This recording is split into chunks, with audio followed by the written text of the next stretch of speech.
बस ये एक छोटा सा काम करें, इतना करने से आपके शरीर को मिलेंगे अद्भुत फायदे। बेलन को देखकर डरिएगा मत। इसके इस्तेमाल से आज आपके शरीर पर कुछ ऐसी एक्सरसाइज हम बताने वाले हैं जिनको करने से आपके शरीर को बहुत सारे लाभ मिलेंगे और घर बैठे बैठे आप आसानी से इसको कर सकते हैं। अगर आज की ये जानकारी आपको अच्छी लगे तो इसे ज़्यादा से ज़्यादा लोगों तक शेयर कीजिएगा। Hello everyone, welcome back. मैं हूं आपकी दोस्त मधु। देखिए, घर में बेलन का इस्तेमाल हम रोटी बनाने के लिए करते हैं, पर अगर आप जो है नसों के ब्लॉकेज, सुनपन या दर्द की समस्या से परेशान हैं तो यकीन मानिए यही बेलन आपके शरीर को बहुत लाभ देता है। इवन अगर आपको डाइजेशन से रिलेटेड भी कोई समस्या है तो उसमें भी ये बेलन आपको बहुत लाभ देता है। इससे बस रोटी नहीं बनानी है, इसे जो है इस्तेमाल करना है एक्सरसाइज के लिए भी।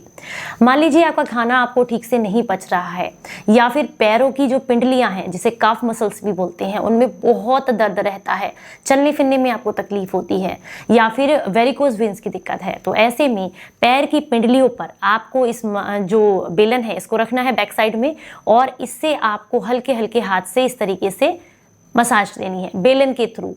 अगर आपको शुरुआत में थोड़ा थोड़ा सा जैसे दर्द होता है तो उसको बर्दाश्त करें, कुछ ही दिनों के लिए होगा, उसके बाद आपको इसकी आदत पड़ जाएगी और इससे आपका ब्लड सर्कुलेशन बहुत अच्छे से खुल जाता है। साथ में जो पिंडलियों में मौजूद ब्लड है वो इसके प्रेशर की वजह से फ्लो जो है वो आपके डाइजेशन के लिए आपके पेट में जाता है, जिससे आपका खाया पिया शरीर को लगता भी है और आसानी से पचता भी है।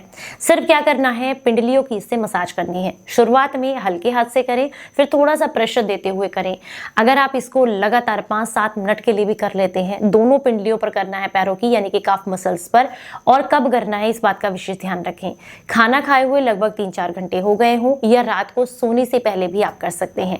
इससे आपके पैरों में जो दर्द है उसमें भी आराम मिलेगा, नींद बेहतर आएगी और डाइजेशन भी अच्छा रहेगा।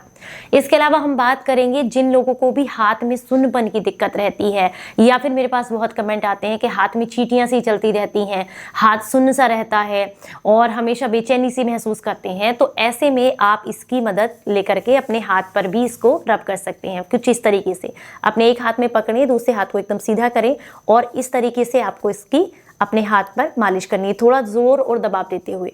आप चाहें तो किसी की हेल्प भी ले सकते हैं। अपना हाथ सीधा रखें और दूसरे हाथ से इस तरीके से अच्छे से इसको अपने हाथ पर रगड़वाएं। यहाँ से लेकर के और यहाँ तक आपको मालिश करवानी है बेलन के थ्रू। इससे आपका ब्लड सर्कुलेशन बेहतर हो जाता है और सुन्नपन की समस्या भी दूर होती है। मेरे पास बहुत सारे कमेंट्स आते हैं कि हाथ सुन्न रहता है तो साथ में दर्द भी रहता है, तो उसमें भी आपको लाभ मिलेगा। जिन लोगों को भी कंधे में बहुत ज्यादा दर्द रहता है, गर्दन भारी रहती है, वो लोग इसकी जो है बेलन से गर्दन की बहुत अच्छे से मसाज कर सकते हैं। इससे भी आपको बहुत लाभ मिलते हैं। इससे आपकी नसों जो हैं वो जो आप कहते हैं ना सिकुड़ जाती हैं, जिसकी वजह से गर्दन में भारीपन, दर्द रहने लगता है, या फिर जिन लोगों को भी गर्दन में हमेशा दर्द रहने की वजह से रीढ़ की हड्डी तक पेन जाता है, तो आप हल्के हाथ से गर्दन से शुरू करते हुए उसको अपनी बैक साइड में पूरे अच्छे से इससे आप मसाज कर सकते हैं। मैं सामने वीडियो में आपको दिखा भी रही हूँ किस तरीके से आप इससे मसाज कर सकते हैं। बहुत आसानी से इसका इस्तेमाल करते हुए आप पेन में रिलीफ पा सकते हैं, डाइजेशन अच्छा कर सकते हैं, सुन्नपन दूर कर सकते हैं। इससे शरीर को बहुत लाभ मिलते हैं। है ना छोटा सा काम, मात्र 5-7 मिनट के लिए आपको करना है और शरीर का सारा ब्लॉकेज खत्म हो जाता है। उम्मीद करती हूँ आज की ये छोटी सी जानकारी आपको बेहद पसंद आई होगी। अगर अच्छी लगी है तो इसे ज़्यादा से ज़्यादा लोगों तक शेयर कीजिएगा। चलिए फिर मिलूंगी किसी नई जानकारी के साथ। तब तक अपना बेहद ख्याल रखें और हंसते मुस्कुराते रहें। Stay healthy, stay happy. Bye bye.